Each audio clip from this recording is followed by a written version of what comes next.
Fala galerinha, tudo beleza com vocês? Eu sou o professor Renê e hoje, na aula de hoje, nós vamos estudar sobre os tipos sanguíneos. Mas eu quero falar aqui um negócio para você. É importantíssimo, se você ainda não assistiu à primeira videoaula dos nossos conceitos básicos de genética, você volte e possa assistir. Porque se você não assistir e você não tiver um embasamento, você não vai entender a videoaula de hoje e as próximas que virão. Então, eu vou deixar o link aqui em cima para você acessar e assistir essa videoaula, certo? Mas se você já assistiu e se você já tem esses conceitos na sua cabeça, certo? A gente hoje vai estudar sobre os tipos sanguíneos. Você deve estar se perguntando, por que eu sou do tipo A, por que eu sou do tipo B, por que eu sou do AB e do tipo O? Lógico que você não é tudo isso ao mesmo tempo, é só uma forma de falar, é lógico. Mas você deve estar se perguntando, por que eu sou do A? Só fazendo o teste para você saber, certo?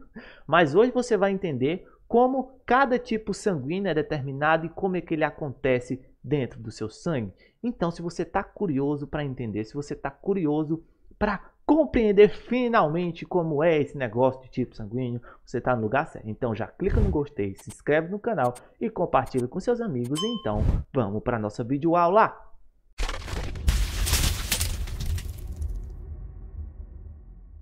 Então, galera, vamos aqui para a nossa videoaula. O sistema ABO e RH, que são os tipos sanguíneos. Então, vamos lá. Para a gente entender os tipos sanguíneos, nós precisamos primeiro entender o que é o sangue. É uma coisa bem lógica, certo? Então, vamos lá. O sangue, ele é um tecido vivo que ele é formado por alguns compostos. São eles, primeiramente, o plasma. O que é o plasma? É a parte líquida do sangue, responsável pelo transporte de hormônios, nutrientes, fatores de coagulação e excretas, certo? O sangue também, pessoal, é formado pelas hemácias, que são os glóbulos vermelhos. O que são essas células, Renê? São células responsáveis pelo transporte de gases, principalmente de oxigênio até os tecidos do corpo por meio da hemoglobina. Em outras aulas, eu vou explicar melhor sobre a função das hemácias, porque além dela transportar oxigênio, ela também transporta dióxido de carbono, que posteriormente vai ser eliminado lá nos nossos pulmões. O sangue também, pessoal, ele é formado pelos leucócitos. O que são os leucócitos? Também chamado de glóbulos brancos, essa foi boa. São células sanguíneas responsáveis por defender o nosso organismo contra os invasores. Ou seja, os leucócitos são o nosso batalhão de guerra, ele que vai nos defender contra invasores, contra patógenos. O sangue também, pessoal, ele é formado pelas plaquetas. O que são as plaquetas, professor? As plaquetas são células responsáveis pela coagulação sanguínea. Por exemplo, se estava brincando, levou uma queda e cortou o braço. As plaquetas vão ajudar nesse processo de coagulação sanguínea. Então, vamos lá entender agora, finalmente, o que é o sistema ABO. Vamos entender. Esse cara aqui, o Carl Landsteiner, ele foi um cara que teve uma importância, vamos dizer assim, gigantesca para que os processos de transfusão sanguínea pudessem acontecer de uma forma mais segura. Por quê?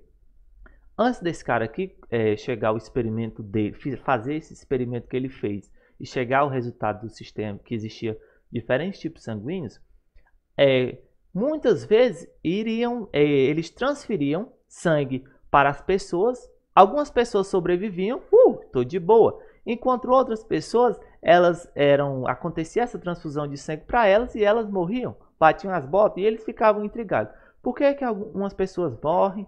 Por que outras sobrevivem? Esse cara aqui, que foi um médico e biólogo austríaco, ele foi responsável pela classificação dos grupos sanguíneos, o sistema ABO e o descobridor do fator RH. Ele pegou a amostra de sangue, de plasma e de hemácias e fez testes e descobriu que existia diferentes tipos sanguíneos e que, dependendo da combinação, a transfusão era ok, não acontecia nada, e poderia ser que também, dependendo da combinação, ela também não era ok. Então isso ia variar. Então vamos entender o que foi que esse cara aqui, esse médico austríaco, o Carl Landsteiner, descobriu. O sangue, pessoal, ele é formado pelas hemácias, como eu já falei. As hemácias, elas podem ser formadas por duas glicoproteínas. Como assim? Nós temos uma hemácia.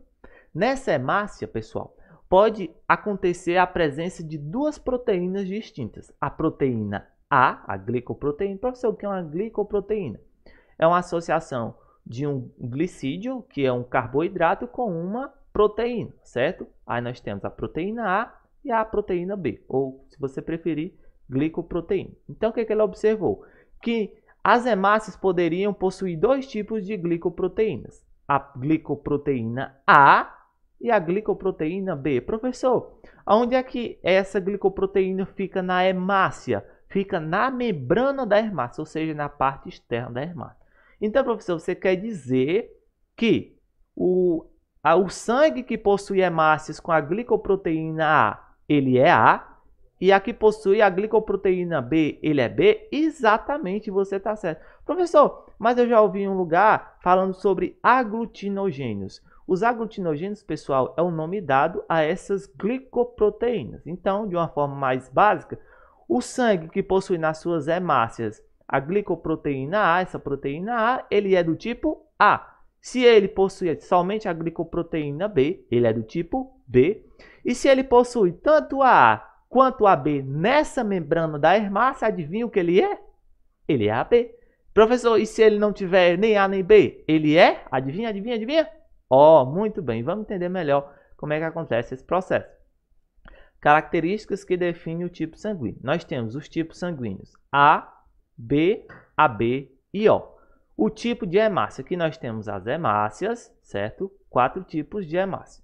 Se essa hemácia ela possuir o aglutinogênio, também chamado de antígeno, professor, o que é um antígeno?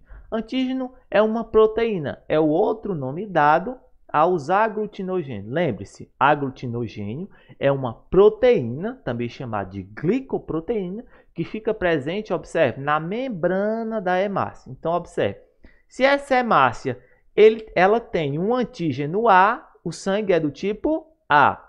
Se a hemácia possui antígenos, o aglutinogênio B, o sangue é do tipo B. Se essa hemácia possui tanto do tipo A quanto do tipo B, o sangue é AB. E se ela não possui nenhum desses aglutinogênios, nem o A e nem o B, ela é do tipo O, ou seja, o sangue é O. Um detalhe importante, nós temos as aglutininas, o que são chamados de anticorpos. Professor, o que é um anticorpo? Anticorpo é uma imunoglobulina que ela vai defender o seu organismo contra algo. E é algo bem interessante. O sangue do tipo A, pessoal, ele vai produzir um anticorpo chamado de anti-B. Ou seja, o sangue do tipo A, ele não pode entrar em contato com o sangue do tipo B. Por quê? Porque o sangue do tipo A, ele vai possuir anticorpos que vão atacar as hemácias que possuem os antígenos B. Por que isso acontece, professor? Porque o sangue A e B, eles são diferentes, ou seja, há uma incompatibilidade. Ou seja, esse anticorpo vai encarar o sangue do tipo B como um invasor, um patógeno, algo que precisa ser destruído.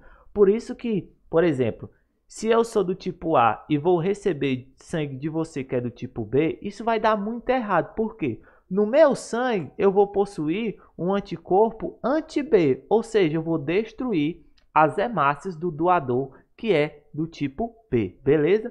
Da mesma forma, assim também vai ser o tipo do sangue B. O sangue B, ele vai produzir um anticorpo anti-A. Por isso que uma pessoa do tipo B não pode receber sangue de uma pessoa tipo A. Porque o sangue tipo B vai ter um anticorpo que vai atacar as hemácias que possuem a proteína A, o aglutinogênio A, beleza?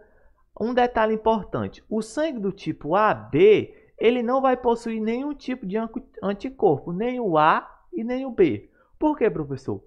Pessoal, ele possui tanto o aglutinogênio, o antígeno A, quanto o B. Se ele possuir algum tipo de anticorpo, o A ou B, ele iria atacar a si mesmo. Isso seria interessante, certo? Então, por que o sangue AB é considerado o receptor universal? Porque ele pode receber de todo e qualquer tipo de sangue, porque ele não produz anticorpos que irão atacar outro tipo sanguíneo, beleza?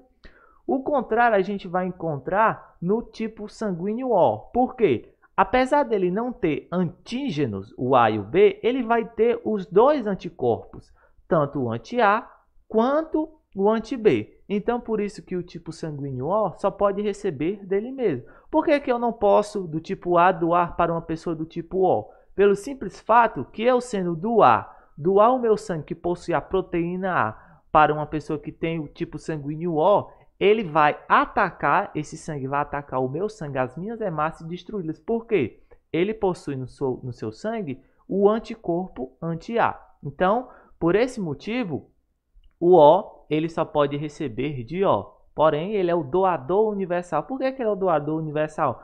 Porque ele não possui antígenos. Então, tanto o A quanto o B quanto o AB não vai reconhecer, certo? Porque ele não tem essas proteínas A nem B na sua membrana. Beleza? Então, vamos continuar. Professor, e quando se fala de sangue positivo e negativo? É porque um é otimista e o outro pessimista? Não, não é por causa disso. Vamos entender. A questão do sangue ser positivo ou negativo está relacionado, pessoal, à presença de uma outra proteína presente na membrana das hemácias. Que proteína é essa, professor? É o antígeno D, o fator RH. Lembre-se, fora a proteína A e a proteína B, que a gente chama de aglutinogênios, glicoproteína, certo? Ou também chamada de antígeno, são só questões de nomenclatura. A membrana das hemácias ela pode possuir a presença ou não desse antígeno, o antígeno D. Se essa hemácia possuir o antígeno, observe esses quadradinhos em azul, se ela possuir o antígeno D, o sangue é RH positivo, ou seja, o sangue é positivo. Se a membrana dessas hemácias não possuir o antígeno, não possuir esse antígeno D, o sangue é RH negativo, ou seja, ele é negativo, beleza? Um detalhe importante é que o sangue RH positivo, ou seja, o sangue positivo, ele não fabrica anticorpos anti-D. Isso é uma questão lógica, porque se ele possui o antígeno, ele vai produzir um anticorpo para destruir esse antígeno? Não tem sentido, não é mesmo? Então, o sangue positivo, ele não produz um anticorpo anti-D, beleza? O contrário a gente vai encontrar no sangue negativo. Se ele for estimulado, ele fabrica anticorpos anti-D. É por isso que uma pessoa que possui sangue positivo, ela não pode doar para uma pessoa que possui sangue negativo. Por quê? Porque o sangue negativo ele vai ser estimulado a produzir anticorpos anti-D que vai atacar quem? Esses antígenos que estão presentes na membrana desse sangue positivo, entendeu? Sangue positivo não pode doar para negativo, porque o sangue negativo vai possuir anticorpos que vai atacar esse sangue positivo, o antígeno presente na membrana dessas hemácias, beleza? Professor, e o que acontece se eu fizer uma transfusão errada? Primeiramente, febre. Está sendo sinalizado que algum processo errado está acontecendo no seu corpo. Ataque cardíaco, ou seja, o aceleramento dos seus batimentos cardíacos. Por quê? O seu coração está trabalhando mais. Por que está acontecendo isso? Vou já explicar. Um sintoma também é a questão da coceira e principalmente a hemólise. Por quê, professor? Vamos entender um exemplo. Eu sou do tipo A e recebi um sangue do tipo B. O que vai acontecer? O meu corpo ele vai identificar aquele sangue, aquelas hemácias daquele sangue como um invasor, um agente estranho que precisa ser eliminado. O que vai acontecer? A hemólise, a destruição dessas hemácias do tipo B, certo? Porque eu sou do tipo A, essas hemácias elas devem ser eliminadas. É assim que o seu corpo compreende. Então, por isso, a hemólise é o processo de rompimento das hemácias, destruição dessas hemácias que possuem aglutinogênios não compatíveis com o meu tipo sanguíneo. Claro que é um exemplo tipo A, beleza? A questão, pessoal, de positivo, negativo, quem pode doar para quem, vai ficar para as aulas seguintes, beleza? Para a gente entender melhor toda essa configuração aqui da questão do sistema AB, o AB e o O, os tipos sanguíneos, e a questão do positivo e do negativo. Então, é importantíssimo que você fique ligadinho na próxima videoaula, beleza? Então, fazendo uma breve revisão, lembre-se, existem duas glicoproteínas presentes na membrana das hemácias que vão dizer se esse sangue ele é do tipo A, B ou AB ou do tipo O. Se a membrana dessa hemácia tiver somente a proteína A, o sangue é A. Se a membrana dessa hemácia tiver somente a proteína B, o sangue é B. Se essa membrana da hemácia tiver tanto A quanto B, o sangue é AB. E se ela não tiver nem o A e nem o B, o sangue é do tipo O. E outro fator importante nessa questão de transfusão sanguínea, se o sangue possui na sua hemácia a presença do antígeno D, o sangue é positivo, e se a hemácia não possui o antígeno D, o sangue é negativo. A questão do fator RH que a gente vai aprofundar nas próximas videoaulas, beleza? Então, pessoal, essa foi a nossa videoaula de hoje. Eu espero que você tenha gostado. Se você gostou, clica no gostei, se inscreve no canal e fica ligadinho que na próxima videoaula nós vamos dar continuidade a esse conteúdo da questão dos tipos sanguíneos. Valeu!